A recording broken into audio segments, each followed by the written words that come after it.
लिखी थी, दुनिया में कुछ बड़ा करो और खूब पैसा कमाओ। महाराज जी ज्यादातर की ऐसी मानसिकता है कि ऐसा करना है, पर आपने उत्तर दिया कि ये प्रारब्ध पे ये छोड़ दीजिए। प्रारब्ध।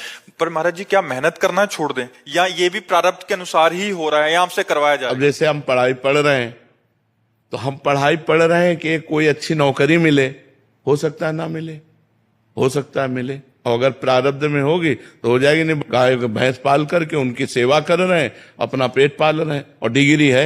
नहीं तो हमने पढ़ाई की तो हमें नौकरी मिलनी चाहिए। और बहुत से ऐसे हैं कि ज्यादा ग्रेजुएट नहीं है लेकिन उनको नौकरी मिल गई है उनके, तो उनमें प्रारब्ध काम करता है।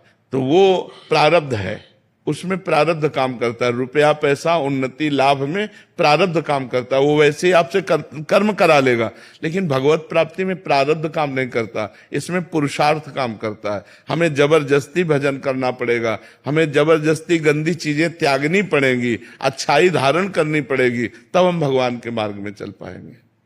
कपिल जी मतलब बच्चों को पढ़ा रहे हैं, जिसमें आईपीएस पुलिस अधिकारी और ये सब बनते हैं महाराज जी। महाराज जी कह रहे हैं कि इस दौरान मैंने देखा है कि ये विद्यार्थी केवल किताबों से ही नहीं भीतर से भी जूझते हैं महाराज जी। कभी असफलता का बोझ, कभी आत्म संदेह, कभी लक्ष्य को लेकर उलझन। ऐसे में महाराज जी मेरा प्रश्न है कि इसका कारण मूल समझो ना, ब्रह्मचर्य की हीनता, व्यसन, ब्रह्मचर्य की हीनता, व्यभिचार परायणता, कुसंग वृत्ति का बहिर्मुख हो जाना, ये कारण है। अगर वो संयम से रहें, मान लो जब तक ब्याह ना हो तब तक तो ब्रह्मचर्य का अधिकार है ही, ब्रह्मचर्य रहें, कोई व्यसन ना करें।